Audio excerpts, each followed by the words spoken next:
जरूरत कैसे पड़ी? 1991 में देश में एक एलपीजी लिबरलाइजेशन लाइव चला दीजिए और ग्लोबलाइजेशन ये लाया गया 1991 में।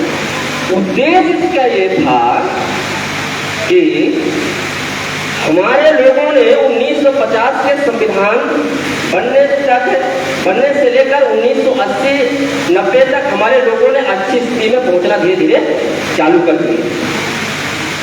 सार्वजनिक संस्थानों में पहुंचने लगे और जब पहुंचने लगे तो उनको ये हुआ कि अब हमारा जो संसाधनों पर कब्जा था, अब ये सार्वजनिक संस्थानों पर सभी लोग पहुंचने लगे हैं, SC ST OBC मूल निवासी लोग, तो हमारा धीरे धीरे प्रभुत्व कम होगा। तो एलपीजी को उन्होंने 1991 में लाया गया प्राइवेटीकरण, और प्राइवेटीकरण से पूंजीपतियों की बढ़ोतरी हुई। तो इसके लिए बाबा साहब ने कहा था, संविधान लागू हुआ था तो उन्होंने कहा था कि हमने राजनीतिक लोकतंत्र की ओर हमने अपने आशा पूर्ण काम कर चुके हैं, लेकिन सामाजिक लोकतंत्र और आर्थिक लोकतंत्र की ओर अभी हम पीछे हैं। हमें उन्होंने कहा था property divide two all people, poverty divide two all people and prosperity divide two all people. यानी उन्होंने 3 बार कहा था कि प्रॉपर्टी जो होगी वो सभी में बराबर का हिस्सेदारी होना चाहिए,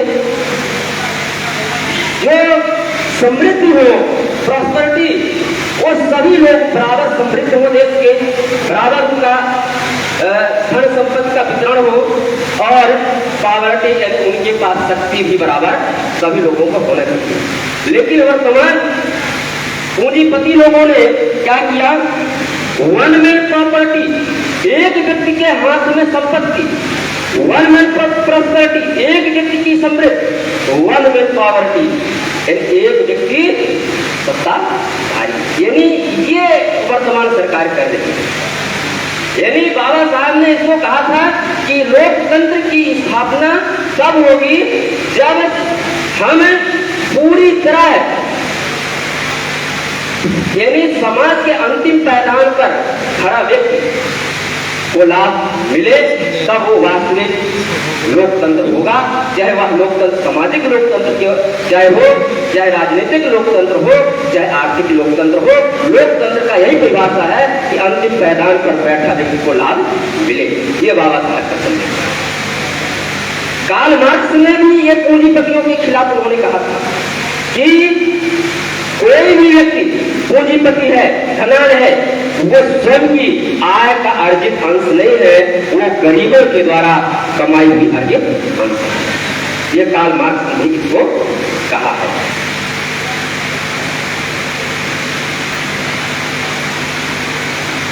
हमारे देश में जो हम मूल निवासी शब्द लिखा है, तो मूल निवासियों की आबादी देश में 92% हो गई है। 90 थी हमारी जनसंख्या, बढ़ रही है, हमारी जनसंख्या 92% हो गई है। हम इस देश की वस्तुओं का 92% वस्तुओं का हम यूज करते हैं, यानी 92% हम टैक्स भरते हैं। तो जब 92% हम यूज करते हैं, 92% वस्तुओं का टैक्स भरते हैं, तो हमारे कल्याण भी 92% होनी चाहिए। लेकिन क्या हमारी कल्याण हो रही है? नहीं हो रही है। क्यों? क्योंकि जो पूंजीपति लोग हैं हमसे टैक्स तो वसूलते हैं, लेकिन उससे हमें लाभ मिलता नहीं है।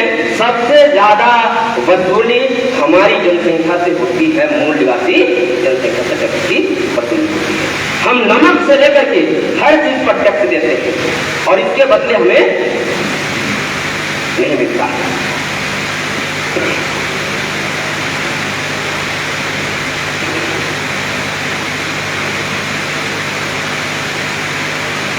यह जो राष्ट्रवाद शब्द जो आता है, यह राष्ट्रवाद शब्द को इस समय तोड़ मरोड़ करके पेश किया जाता है, जिससे लोग राष्ट्र राष्ट्रवाद सबसे भ्रमित हो जाए और भ्रमित होकर के अपने हक अधिकार से वंचित होकर के हम अपने हक अधिकार की आवाज ना उठाएं। ये महत्वपूर्ण इस समय चल रही है राष्ट्रवाद। चलिए, और मेन बात जो इसमें छूटी हुई है वो यही है कि बाबा साहब ने एक दिन पर उन्होंने कोट किया था कि लोकतंत्र में सबसे सफल राष्ट्र वही होगा जो उस राष्ट्र के एक अंतिम मैदान में खड़ा व्यक्ति को उस लायक बना दे कि वह रोड में उतरने के लिए मजबूर ना हो, तब वो सफल लोकतंत्र कहलाएगा बाबा साहब का। लेकिन आज हमारा जो मूल निवासी बहुजन समाज है या रोड पर समय समय पर उतरता है, जब उसके हक अधिकार छीने जाते हैं। और हक अधिकार छीने जाने का मुख्य उद्देश्य यही है कि पूंजीपतियों की गुलामी। उन्होंने कहा है बाबा साहब ने कि पूंजीपति कितने प्रकार के होते हैं। एक पूंजीपति जो प्रत्यक्ष रूप से जनता को लुभावने करते हैं और एक अप्रत्यक्ष रूप में शासन सत्ता को लुभावने करते हैं। एक जनता को कुछ दे करके उन्हें अपने तरफ करते हैं और एक शासन सत्ता को प्रभावित करते हैं। इसमें बाबा साहब ने कहा था, those who control the political power are social power, those control economic power and those who control the political power, those who control social, religious and economic power, they control all power। यानी जिनके पास सामाजिक नियंत्रण होता है वो आर्थिक नियंत्रण भी करते हैं, जो आज सामने दिखता है। जो एंटीनाधारी है, वाईफाई वाले हैं, ये आपको पता है इनकी सामाजिक प्रभुत्व ऊपर है। प्रभुत्व होने के कारण ये हमारे समाज को नियंत्रित करते हैं और समाज को नियंत्रित करते हैं और समाज राजनीति को नियंत्रित करता है और राजनीति आर्थिक पर नियंत्रण होता है। ये बाबा साहब का कोट है। जब तक बाबा साहब का एक और उसमें है कि जब तक मूल निवासी केंद्र के मेन मुख्य बिंदु पर नहीं जाएगा, जब तक मूल निवासी समाज केंद्र सरकार के मुख्य बिंदु तक नहीं जाएगा तो उसका कल्याण होने वाला नहीं। जब तक हमारे लोग जहां पर नीति और नियम बनाए जाते हैं और नीति बनाई जाती है, रणनीति बनाई जाती है, जहां तक हमारे लोग नहीं जाएंगे तो हमारे लोगों को कुछ उद्धार होने वाला नहीं है। ये महत्वपूर्ण विषय है। हमें जरूरत है कि मेरे समझ से एक विषय हमने छुआ है अभी, पूंजीपतियों की गुलामी राष्ट्र को ले डूबेगी। यानी ये विषय पूंजीपतियों की है कि पूंजीपति चाहे सामाजिक, क्योंकि अपने मूल निवासी समाज में पूंजीपतियों की संख्या है नहीं, न के बराबर है। पूंजीपति कौन है? जो सोशल पावर में है, जो सामाजिक शक्ति उनके पास है, वही आज पूंजीपति है। जो सामाजिक रूप से है वही आर्थिक रूप से मजबूत है, जो आर्थिक रूप से मजबूत है वही राजनीतिक रूप से मजबूत है। बाबा साहब का कोट है। हम दूसरा विषय पर जब आते हैं, मूल निवासी बहुजन एक हो जाओ।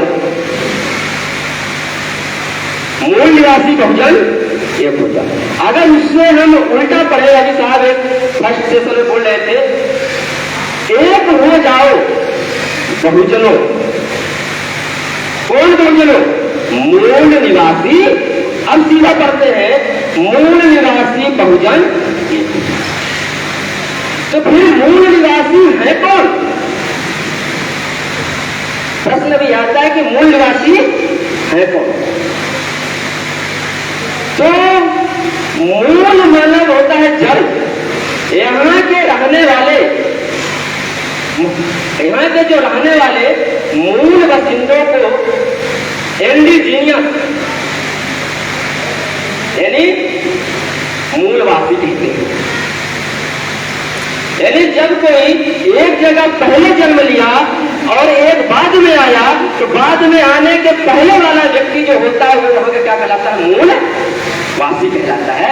वो क्या है? मूल निवासी। एक हो जाओ मूल निवासी बहुजन, यानी बहुजन यानी हमारी संख्या ज्यादा है। अब एक कैसे होंगे? एक होने का तरीका यही है कि हम देखते हैं कि जो पानी होता है, तो हम पानी के बिना जिंदा कोई नहीं रह सकता। कोई व्यक्ति पानी के बिना जिंदा नहीं रह सकता। पानी और एक नया गुण आ गया, वो नया गुण आ गया और वो हो गया जल, और उससे एक संगठन बन गया। जल H2O क्या होगा? ये संगठन, साइंस की भाषा। तो जब हम आज जो हम कई जातियों में जो बटे हैं, कोई साकेत है, कोई प्रजापति है, कोई जायसवाल है, कोई कुम्हार